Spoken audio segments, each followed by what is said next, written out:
apa nama tu Allah SWT kerana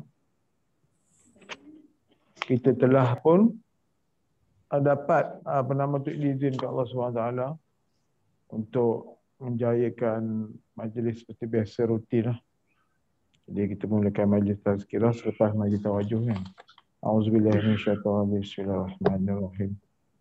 Alhamdulillah rabbil alamin assalatu wassalamu ala asyrofil anbiya'i wal mursalin wa ala alihi washabihi ajma'in.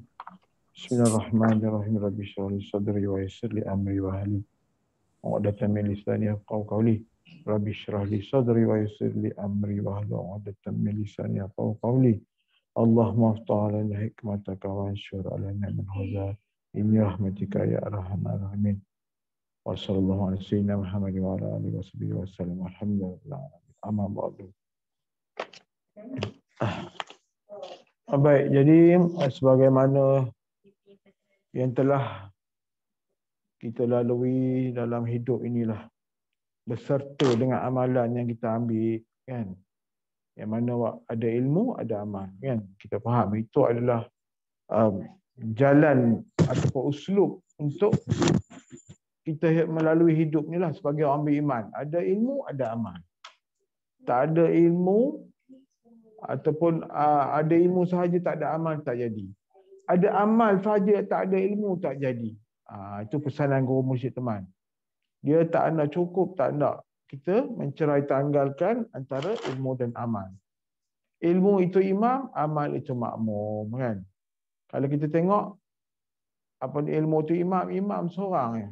Tapi makmum kena ramai. Begitulah umpama maksudnya.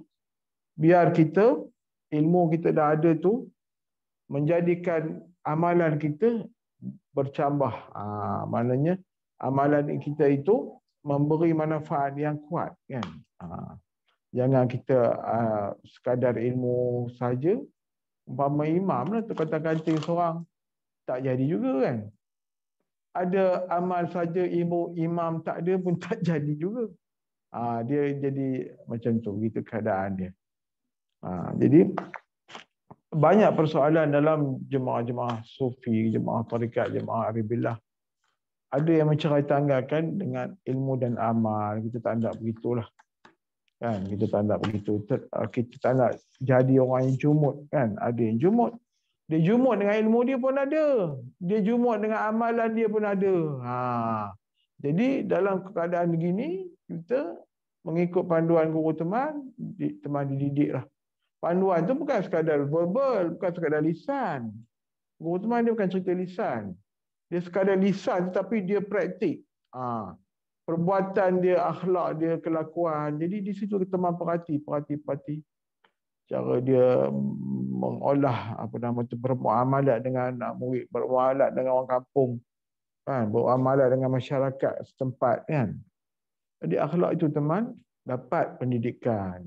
Pendidikan orang tua-tua dulu, kali orang guru tua dia bukan macam kita. Kan, pergi masjid ambil nota balik. Pergi masjid ambil nota balik ataupun pergi pondok salin bagusnya balik kan.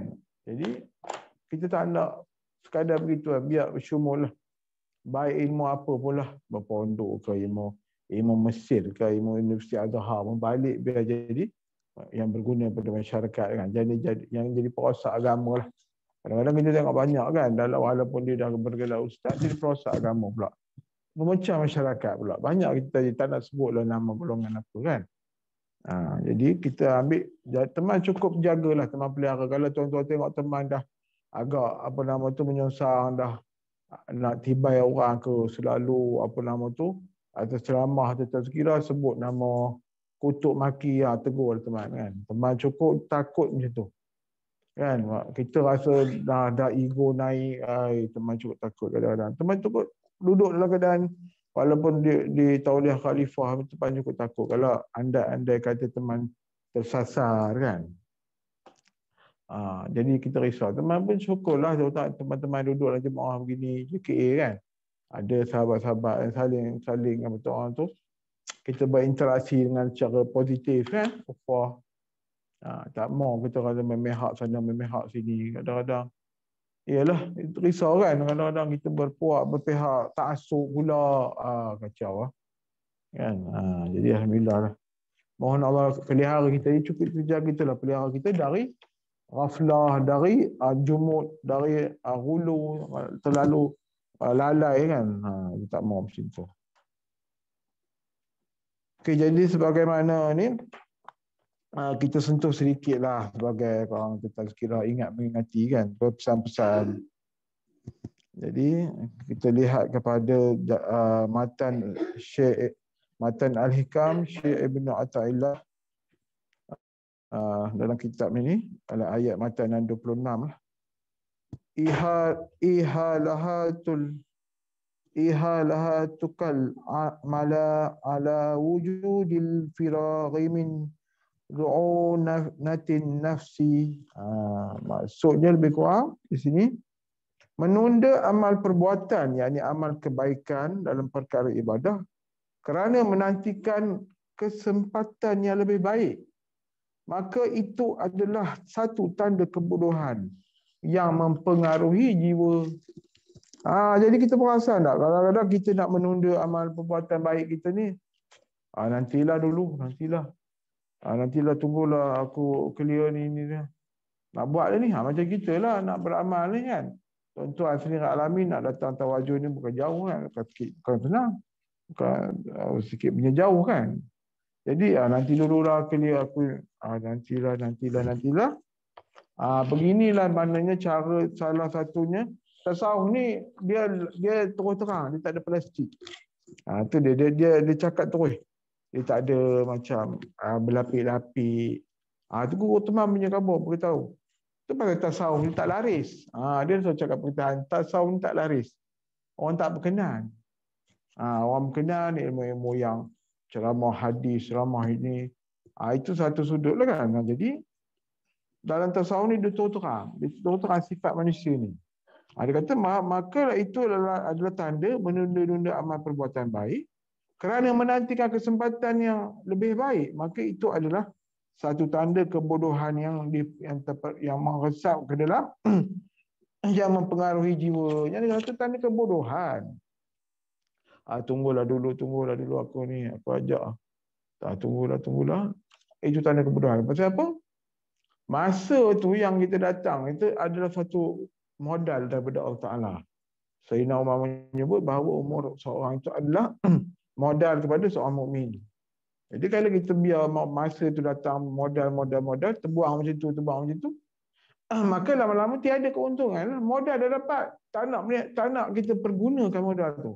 Maka tanda kebodohan. Bodohlah, modal dah banyak. Biar dulu, tak nak guna. Jadi merupakan kata-kata Syekh ni merupakan satu tanda kebodohan yang mempengaruhi jiwa. Jadi itibarnya maka kita peliharalah diri, janganlah nanti kan.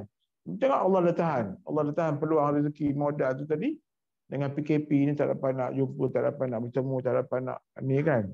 Ini pun rezeki lah kita guna cara online. Tapi sebenarnya biarlah kata orang tu kita dapat peluang bertemu kan. Pasal secara tarakinya jalan secara ukhuwah berdepan tu lebih tahqiq lagi lah. Tetapi yang kita gunakan online Zoom ni adalah alternatif, maknanya peluang. Yang peluang kedua yang Allah bagi, satu peluang pilihan lah. Bukan kata tak bagus pula, sama juga keadaan nol tu. Cuma kita dah kalau boleh, lepas ni ada kata rezeki yang ada, kita guna sebaik mungkin. Jangan jadi yang sebagaimana Syekh ni sebut. Bagaimana adalah satu tanda kebodohan pada jiwa. Di sini firman Allah belum menyebut bal tu'sirunal hayat ad-dunya wal akhiratu khairul wa abqa. Tetapi kita mengutamakan kehidupan dunia padahal akhirat itu lebih baik dan lebih kekal selamanya. Maknanya bila nak menetap duduk yang jalan ibadah, jalan khususiah, jalan ma'rifatullah, kita lebih mengutamakan dunia. Aku tak dapat, aku kerja lah, nak ajak kita baju, kerja lah. Bini aku ni, dia tak berapa nak ni lah bagi. Tak apa dah dunia melalaikan kita. Tuan-tuan apa alami kan. Tapi nak komit, nak betul-betul kena ada jihad lah.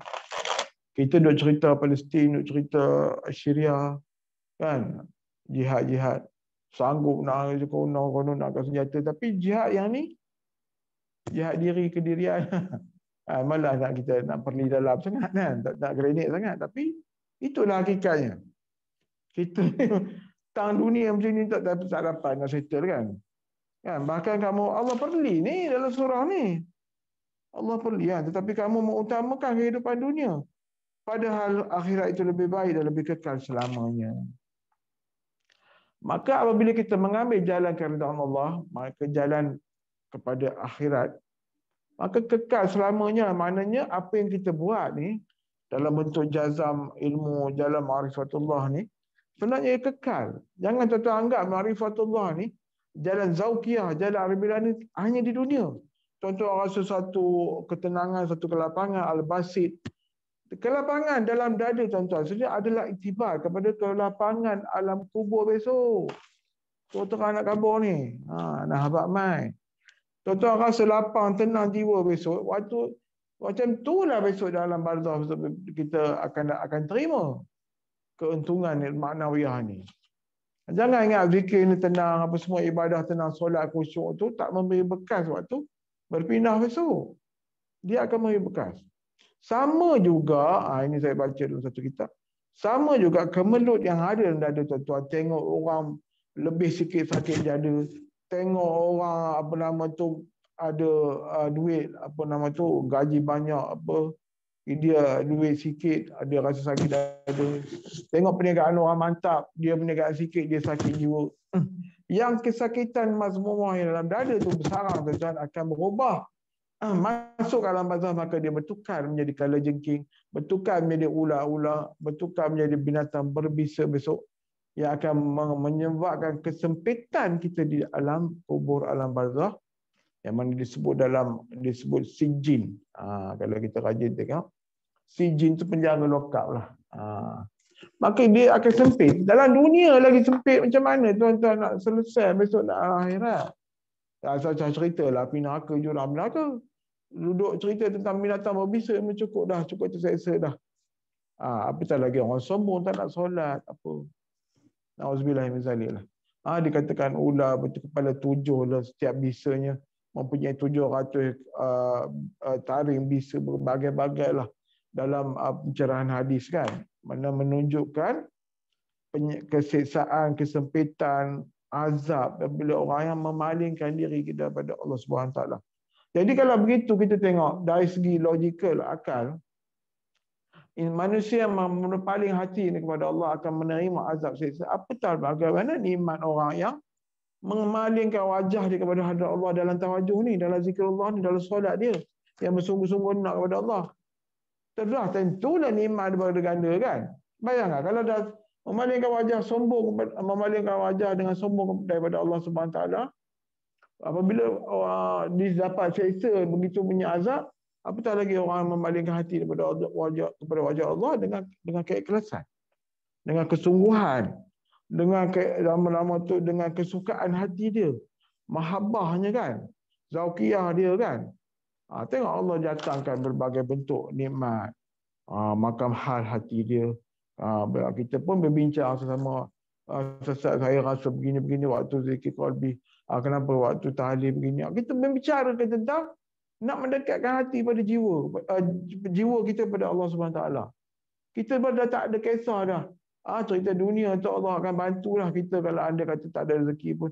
Itu Allah akan settlekan, Allah tanggung. Tapi dengan syarat hati kita ikhlas nak menuju kepada Allah Subhanahu Taala. Yang belakang Allah akan settle. Kenapa kita nak risau? Of course, tentulah ujian kan. Dunia ni memang tempat ujian. Tapi apabila datang masalah, datang ujian, janganlah kita paling kepada ujian 100%.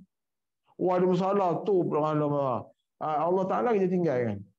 Sedangkan Allah kata, apabila ada masalah, maka berhajatlah kamu kepada aku. Memalingkan wajah pada kuasa Allah. Yang masalah tu tadi daripada besar akan kecil-kecil dan settle melalui jalan ya atas apa? Wa may yattaqillaha yaj'al lahu makhraja wa yarzuqhu min haitsu la yahtasib. Mana aku akan tunjuk jalan-jalan tidak diduga kan. Ini dah kadang-kadang kita baca 1000 dinar tu, tapi kau baca ni 10 kali dapat rezeki ni. Dapat duit terpijak ni. Oh, bacanya 100 kali. Kita nampak tak? Macam mungkin kita fikrah kita waktu tu lah dulu ke teman mengaku teman sama. Oi, baca ni rezeki ni, baca ni. Sedangkan penghayatan dari segi makna, keadaan apa yang kata orang yang bertawakal kepada aku akan aku bagi rezeki yang tidak diduga. Macam mana mak tawakal yang macam mana kan? Kita nak membicarakan itu bukan pasal ayat tu. Kan pasal ayat tu begini. Tapi Allah dengan rahmat dia bagi. Cuma tauhid kita grade apa? Macam telur kan, grade A, grade B, grade C. Grade D tambah kecil lagi telur dia. Kan? Itulah maksud dia. Tauhid kita nak ke mana? Nak meningkat ke nak makin menurun ke kan? Kan? Baca-baca ayat ni begini-begini baca. Kita melekat di lengkungan itu. Tu guru teman kata tak boleh macam tu. Meningkatkanlah hati. Kan? Maknanya dari satu keadaan hal meningkat lagi satu keadaan. Sebab itu syurga pun ada 7 tingkat. Kan? 7 tingkat maknanya kenikmatan berdasarkan kekuatan rohani dia kepada Allah SWT. Sama lah juga dengan neraka pun. Bagaimana tingkatan kejahatan ni makin teruk azab dia kan. Begitu juga dengan keadaan syurga pun begitulah, menunjukkan limpah kekuatan lapisan tauhid kita kan. Makin hidup kita kalau boleh biarlah. Anda kata Allah Taala bagi kita tumuk 75 contoh. Makin kuat tauhid dia makin kuat. Makin rohani kan, makin lagi membawa kepada taqarrub kan, muqarrabin kita. Kalau kita perhatikan pengkajian dalam sudut kedudukan hati seorang dalam Al-Quran pun berbeza. Ada mukhlisin, ada al-mubin yang nyata, orang iman nyata, kemudian ada al-syuhada. Itu masing-masing, tapi yang penting kita ikhlaskan hati untuk menjernihkan sifat-sifat yang mazmumah kepada, nak membawa kepada sifat mahmudah, mukhlisin. Apa Allah nak letak kita punya keadaan hati kita bagaimana, kita minta Allah letak yang terbaik kan. Begitu dengan taraf Nabi kan, taraf Nabi Najiullah, Nuh Nabiullah, Ibrahim Khalilullah, masing-masing ada kekuatan itu. Bukan title tu memang nama, tapi sebenarnya kekuatan rohani kita dalam umat Rasulullah SAW. Kita berharap supaya Allah letakkan kekuatan kita menjadi Habibullah kan. Kita umat Rasulullah, umat Nabi Muhammad SAW, title Habibullah, takkan tuan-tuan nak jadi title Nabi Ibrahim Khalilullah. Sebaiknya dapatlah title kedudukan hati dengan Allah SWT Habibullah, kekasih Allah kan. Tapi sebenarnya title tersebut daripada Najiullah tu sebenarnya kepada kalamullah tu sebenarnya ada peringkat-peringkat mengikut kadar waktu hati kita macam tu. Kadang-kadang dia beri kekuatan sebagai Nabi Musa berkalam dengan Allah. Kita rasa nak mengadu kepada Allah, rasa nak bermunajat kepada Allah. Itu makam Nabi Musa, kalamullah. Tapi jangan pula anggap teman cerita ni boleh pula bila duduk berkalam hancur gunung pula. Lagi teman gunung pondok, bila buat kalau Nabi Musa hancur gunung pondok pula. Dah lingkup kilang, tak boleh buat simen. Jadi terang salah faham kan. Keadaan hancurnya gunung Bukit Tursina sebenarnya kehancuran hati dia disebabkan fana dengan Allah, makin lenyap keadaan sekeliling. Bukannya Bukit Tursina tu hancur, kalau pergi lagi dekat Mesir tu ada lagi. Kan? Teman baca kisah ni tu. Dalam pembicaraan alim ulama sufi lah, bukanlah gunung tu hancur. Tapi kita tak nak bicara banyak sebab banyak kaul orang berkelahi pula dengan puak lain. Payah kan. Kita tujuan bertazkirah tu nak mengajak kepada hudur hati kepada Allah Subhanahu Taala dan Rasulnya kan. Akhlak Rasulnya bukan nak berdebat apa semua. Itu jalan yang membawa kepada ghaflah lah kan. Okey. Jadi kita tengok lagi sikit banyak. Okey, dalam segi ujian ada firman Allah Subhanahu Taala dalam ayat Al-Anbiya ayat 35. Wa na'lubukum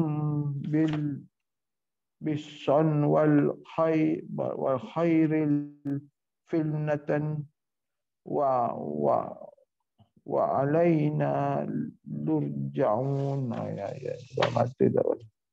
Kemudian ada betul dia. Kami Allah Taala akan menguji kamu dengan kejahatan, yakni keburukan dan kebaikan, yakni dengan kesusahan, yakni kejahatan kesusahan lah, dan dengan kebaikan, yakni nikmat sebagai ujian dan kepada kamilah kamu kembali.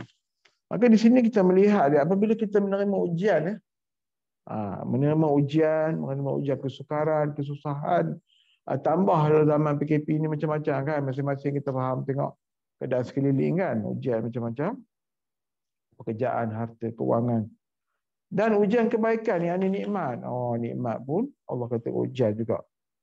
Sebagai ujian dan kepada kamilah kamu kembali. Maka di sini apabila kita menerima imam salah satu ujian, kita kena kembali pada Allah.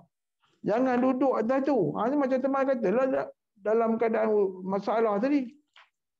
Diterima masalah walaupun masalah kesukaran macam mana, dan nikmat pun dalam nikmat pun kepada Allah kita kena kembali. Kedudukan kita, hati kita macam mana. Ini kalau kita faham secara umum, kita ingat kepada Allah kami kembali, kita matilah. Itu dari segi satu pentakwilan. Tapi dari segi tasawuf, pentakwilan sebagai di mana kita menerima ujian masalah, menerima ujian nikmat, tetapi kepada Allah lah kamu kembali. Kembali hati kepada Allah SWT. Inilah jalan tawajuh ni. Kalau boleh sekali sehari 4 kali tawajuh. Nak mendidik hati kembali dan kembali kepada Allah dan berhajat kepada Allah. Jangan lalai kan. Mungkin dapat projek 1 juta kita dah rasa seronok kan. Balik sana, balik sini, lupa Allah balik. Lupa kan. Terima 1 juta pun ataupun kita disempit Allah, kita kembali kepada Allah juga. Kedudukan hati tu. Itu bermulanya tawajuh, nampak simple. Bermula dengan istighfar. Astaghfirullah, mohon ampun. Mohon Allah clearkan kita daripada kelalaian kita ni yang tu ada ni. Kan, berapa minit ya? Tak tengok. Orang kata running time bukan jam. Tak time. Jadi begitulah keadaan. Kita kena kembali kepada Allah untuk buat imak apa condition batin kita. Kan, itu orang tutup kata jangan seronok sangat, jangan seronok sangat. Ada nanti bala sampai kan. Bila kita seronok sangat, kadang-kadang bala sampai Allah nak warning, nak mengingatkan kita kan. Jadi kadang-kadang normally selalu Allah biarkan kita kadang-kadang kita nak sampai satu umur apa nama tu dah maja apa 20-an 30-an kita rasa lalai. Tapi once sampai 40-an Allah kasihkan kita juga, Allah kasihankan, dia bangunkan kita daripada kelalaian. Dia beri hidayah. Kadang-kadang kita tengok kan penyanyi rock apa semua kan duduk lalai umur 40-an dah. Pergi tabligh lah. Masing-masing jalan lah. Tak kisah, tetapi dia mahu kembali pada Allah kan. Tak kisah dia melalui jalan jamaah apa pun kan. Perhatiin tu. Kita pun mungkin juga perhati aku dulu alik-alik umur ni baru tergerak hati 30-an 40-an kan. Yang kita khawatiri ada sahabat kita apa dah sampai 70-an pun bersegak bersikat tepi rema baiknya kan. Seluar ranggi. Kita kesian pacik-pacik. Mohon dijauhkan, kita janganlah macam tu kan. Kita tengok tu kita doa lah dan mohon kita supaya tak terjebak macam tu kan. Pergi danok lagi macam-macam lah kan. Tak tahulah. Cari pil kuda, pil apa nama tu. Macam-macam lah. Pil Viagra. Aduh. Jadi gitulah kita mohon Allah didik kita kan. Jadi insyaAllah. Berapa minit ni? Tadi kita mula buat 5 minit. Betul. 5 minit Ustaz. Anik pun tak jadi penjaga masa. 5 minit lagi tak? 5 minit lagi. Kalau 5 minit kita buka ruangan ni teman anu kan. Mana ke Suisnya. Siap nak pegang Ustaz kata nak jaga masa. Anak mana pegang. Adik. Haji, berapa minit Haji? 5 minit lagi ya? Okey. Baik. Tak apa. Jadi persoalan ni sekarang ni kadang-kadang ada orang tanya kat mana hati, mana apa semua kan. Kadang-kadang berat. Kalau normally amalan nak buat tu berat. Redah je. Teman lu prinsip redah. Kita redah je tambah tak ada penyakit apa tu, macam teman ada lagi rintangan resisten dia kan, dengan sakit, dengan berat badan apa, toksik dah, kalau tak ada resist banyaklah masalah kan. Kalau tuan-tuan yang masih ada sihat sekadar sikit-sikit tu, kalau ada rasa malas tu redah je, lawan ni. Dalam keadaan apa pun berjuang, ambil lah kafiat tu, kalau ni dah faham buat amal. Lama macam kawan-kawan kata, mula-mula kau sudah bukan nak buat. Bila kita buat dah rasa clear. Itu rahmat Allah tu. Mula-mula tu jadi resisten. Memang ada rintangan hati buat. Tapi redah. Macam teman dulu pun macam tu lah. Redah. Permulaan kan susah nak pergi tawajud, nak pergi menyebut guru. Macam rasa lah sampai. Macam rasa. Sampai pergilah, bisikan lah kan. Berniaga lah. Yang teman berniaga buka kan. Tahun 94 tu, dah ambil jalan ni pemalas kan. Tapi kadang-kadang dia jadi mudah. Dan banyaklah orang tunjuk sesuai waktu zaman usia kita. Zaman tu makrifat kita begini. Iman kita begini. Masuk umur 20, nak ujung penghujung 20, makrifat kita begini. Menerima tanda kebesaran Allah begini, sesuai. Lama-lama dia akan dah jadi makin hebat. Terima ujian pun hebatlah. Masing-masing lah. Jadi pada malam tu untuk usia kita ni dah sampai masa dah Allah letakkan kita kedudukan pada jalan ni, maka runtuhlah, peliharalah dan mohon Allah tetapkan hati kan. Mohon kita, dan memanglah susah nak dapat. Kadang-kadang kita melihat bahawa Islam itu dagang akan kembali dagang. Mana tak laris lah. Kita ajak pada rutin program yang kita buat 3 kali itu pun berapa kerat je kan. Kalau ayah ahli tetap, ahli masyarakat tingkap dia, ahli tanya soalan haji, Isrul dah gelak pada. Jadi ahli itu tak berkembang. Betul kata Islam tu dagang, kembali dagang. Orang tak laris. Nak tanya, nak mengimaratkan jemaah pun susah kan. Nanti nak kena tegur, tag, apa mention apa semua. Jadi begitulah kan. Dia tak laris. Dia tak suka tambah. Ialah jalan ni kan. Berbeza lah. Jadi kita jalan kita bukan kepada political ke apa nama tu. Bentuk-bentuk yang berbeza kan. Untuk mengajar apa ni yang kita lihat ada berbagai-bagai bentuk perdebatan ni. Tak daripada situ. Dia makin lama jalan ni dia diam. Dia bukan diam kata orang tu, diam tu macam bingung. Diam hati dia memelihara batin dia. Bila sampai masa dia berkata yang manfaat. Itu tanda orang beriman. Sebab apa Islam tu disebut, ada satu hadis menyebut, sebaik-baik orang Islam ialah dia meninggalkan apa yang tidak memberi manfaat kepada diri dia. Kan? Contoh dia tengok apa nama tu, benda yang lalai dekat TikTok. Dia tak tengoklah benda tu apa pun. Dia tak beri manfaat, dia akan scroll up. Teman punya perangai lah, teman tengok Allah didik. Kalau tengok dekat Facebook, teman akan scroll up, benda tak beri manfaat kan. Tak beri manfaat, aku beriman. Contoh tengok orang bergaduh dekat tepi jalan, pumpang bergaduh. PBT angkut barang. Kita berkongsi. Allah. Tapi kita tahu kejaman manusia, kita doa lah. Tapi benda tu menyebabkan kita bersin. Bukan apa manusia, kita bengang. Mulalah cilanat, kelolahanat. Marah ni, habis ada fikir benda tu. Nampak tak? Benda tu mudah. Walaupun nampak simple, kita scroll Facebook. Kita tengok, apa lah, bengang pula. Waktu kita bengang, kita dah berhenti ni. Fikir, habis out lah. Hilang musyahadah semua kan. Kalau mampu, kalau kita tengok, kita doakan yang berubah hati, okey lagi. Tapi kalau kita turut sama maki hamun, macam teman kata tadi lah. Itu hari kan dah masuk najis, dah mandi wangi, bagus, batu wajah ni jom kita terjun tagi najis belakang. Kan?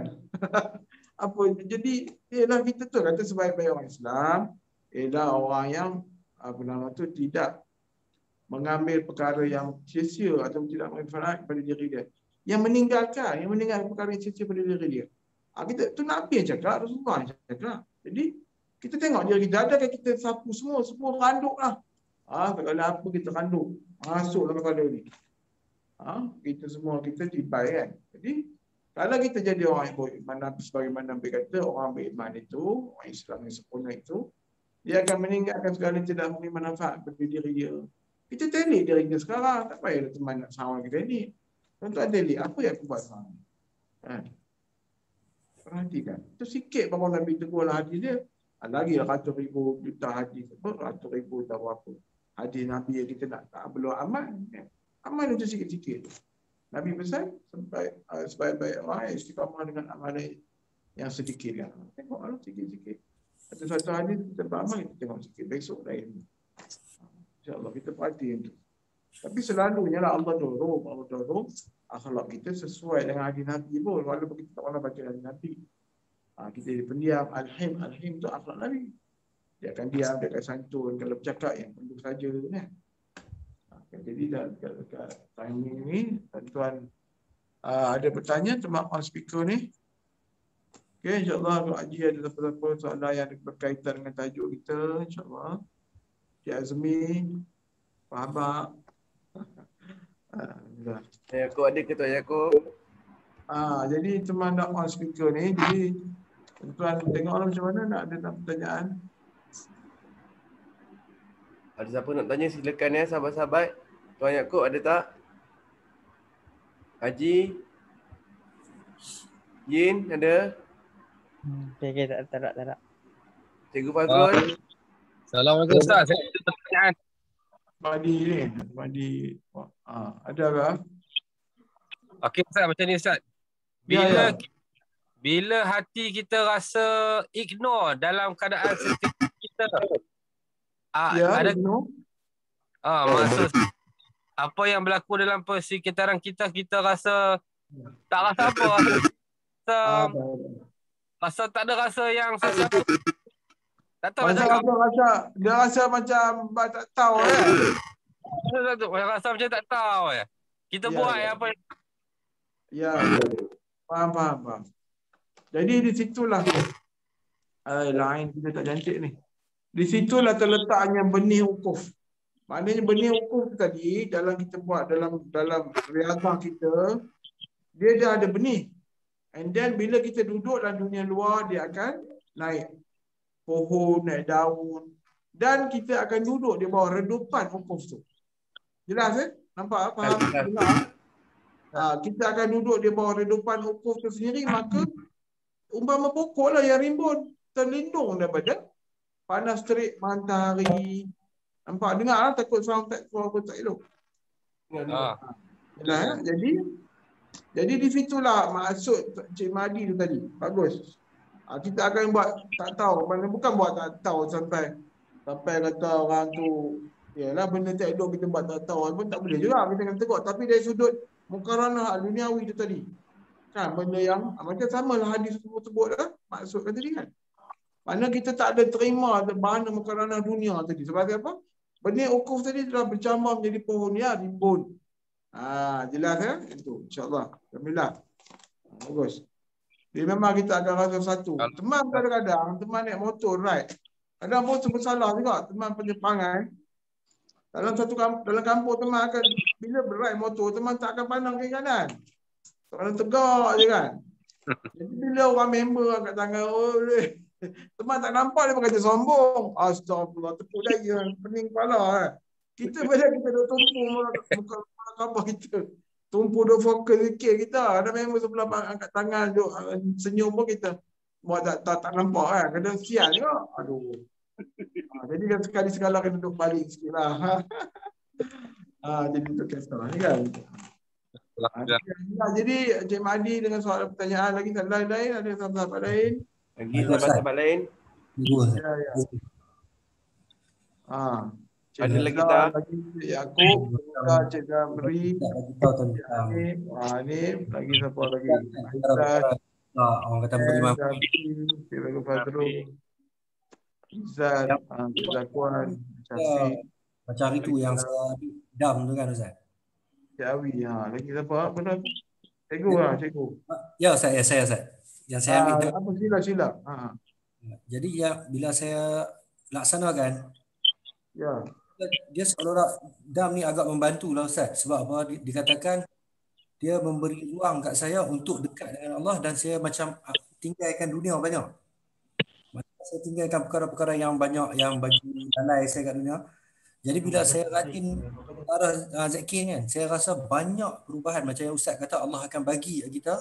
Jadi saya nampak banyak perubahan dalam keluarga, rezeki kehidupan kan. Jadi memang apa yang Ustaz beritahu memang ada, ternyata lah memang rezeki. Bila kita bermasalah, kita berpaling kepada Allah, maka Allah akan perbetul banyak dalam hidup kita. Jadi memang banyak yang berlaku Ustaz. Betul. Terima kasih Ustaz.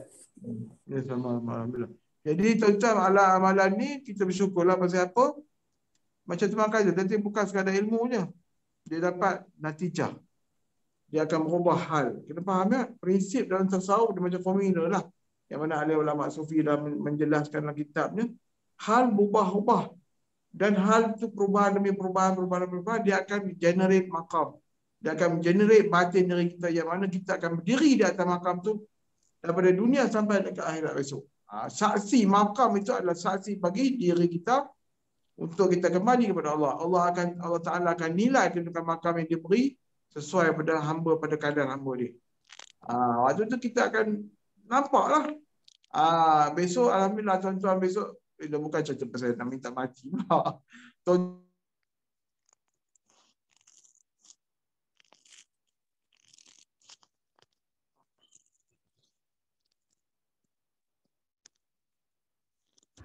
Ustaz, Ustaz dah tersangkut. itu lain tu. Lain Ustaz. Ustaz, Hang.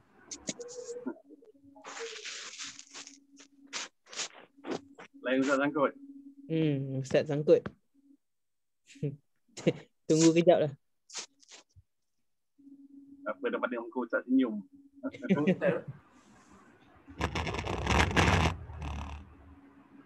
Dan ni WhatsApp Ustaz, WhatsApp. Oh, dah terkeluar pula. Ustaz. Ya.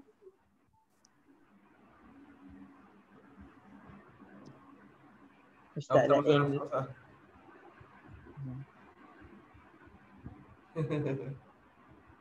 Cukup lah kan setengah jam kan? Cukup lah kan setengah jam. Dah cukup. Nak penutup ni. Tunggu Ustaz ni penutup sikit.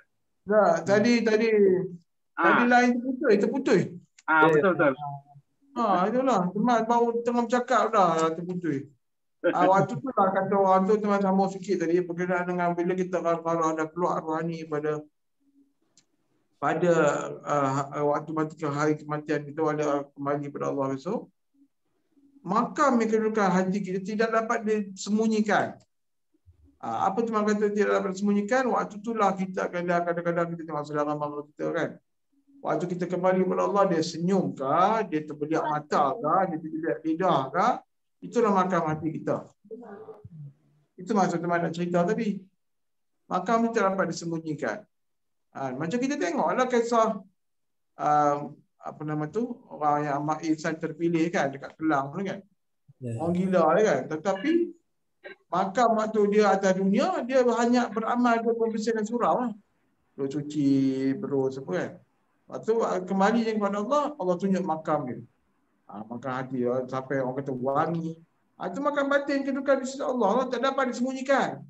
Waimah dia orang yang terpilih dengan nur dia, makam hati dia kedudukan Allah yang tinggi, waimah yang rendah. Yang rendah kita tengoklah terjelak lidah, alam mati kita hina. Nauzubillah min zalik. Tidak dapat disembunyikan. Itu cerita teman dulu sana. Jadi semoga majlis kita ini berkati Allah dengan limpahan keampunan, maghfirah dan diberinya limpahan ma'rifah supaya kita kenal dan beramal dengan keyakinan yang hak. Hak Ta'ala kamalul yakin kan. Semoga kita mencapai iman para wali, para rasul, para tabi'in semogalah. Dan semoga kita mencapai hati kita pada akhlak Rasulullah, pada jiwa Rasulullah dan kepada kedudukan Habibullah. Jadi insyaAllah. Jadi kita tutup majlis dengan doa. Amin. Jazakallah. Ya. Lagi tak? Ya, dah habis lah. Habis dah yang kawan. Terima kasih. Ada siapa lagi nak tanya? Tak ada dah kan? Ustaz baca doa. Jadi siapa yang berhajat bolehlah baca doa ringkas lah. Cukuplah doa-doa selamat apa. Yin. Siapa sila. Tak apa, Cik Madi boleh. Cik Madi. Siapa Madi. boleh? Baca doa. Abang Madi punya line kurang cantik kot. Haji boleh kot. Haji. Haji panjang Siapa kan. yang cantik lain? Siapa yang cantik lain? Teman dia terputus. Haji lah Haji. Bismillahirrahmanirrahim. Alhamdulillah rabbil alamin wassalatu wassalamu ala asyrafil anbiya'i wal mursalin wa ala alihi wa sahbihi ajma'in. Amin. Ya Allah ya Rahman ya Rahim. Afiatkanlah guru kami yang kami kasihi ya Allah. Panjangkanlah umur guru kami yang kami kasihi ya Allah. Mudahkanlah urusan guru kami yang kami kasihi ya Allah. Ya Allah, mudahkanlah kami urusan kami jemaah kafi arbillah ini ya Allah. Ahli-ahli kafi arbillah ini ya Allah. Ya Allah ya Rahman ya Rahim, selamatkanlah kami di dalam perjalanan kami ya Allah. Ikhlaskanlah hati kami di dalam kami menuntut ilmu di bawah pimpinan guru kami ya Allah. Ya Allah ya Rahman ya Rahim, ikhlaskanlah hati kami untuk berbuat baik ya Allah kepada orang tua kami ya Allah. Ya Allah ya Rahman ya Rahim, ikhlaskanlah hati kami di dalam jalan kami untuk menuntut ilmu ini ya Allah. Ya Allah ya Rahman ya Rahim, kembalikanlah kami dalam ridha-Mu ya Allah. Ridhakanlah kami di duniamu dan juga di akhiratmu ya Allah. Rabbana atina fid dunya hasanah wa fil akhirati hasanah wa qina adzabannar wa qina adzabannar wa sallallahu alaihi wasallam Muhammad wa sallallahu alhamdulillah alamin. Hanif. Lain Hanif elok lain Hanif Lain Hanif pakai Unify. Saya pakai Unify. Ya ke baguslah. Tempat boleh terputus. Sekejap ambil gambar sekejap. Sesi bergambar. Sekejap ya. Sahabat semua ingat ya, lepas-lepas tawajuh ni macam biasa, kecuali saudara Yaakob bin Hasan, tolong PM saya lepas tawajuh ni insya-Allah. Yang sahabat lain macam biasalah, direct kat ustaz Okey, Abang Awi pun nampak muka. Okey, ambil gambar. Okey, kita ambil gambar satu. Ni gambar sekejap 1, 2, 3. Minit akhir. Satu lagi 1, 2, 3. Okey, baik. Terima kasih. Ustaz, jumpa lagi Ustaz. Alhamdulillah Ustaz, terima kasih Ustaz. Saudara Yaakob ni saya, saudara Yaakob. Assalamualaikum. Terima kasih Ustaz. Terima kasih Ustaz. Assalamualaikum. Assalamualaikum. Assalamualaikum. Bye.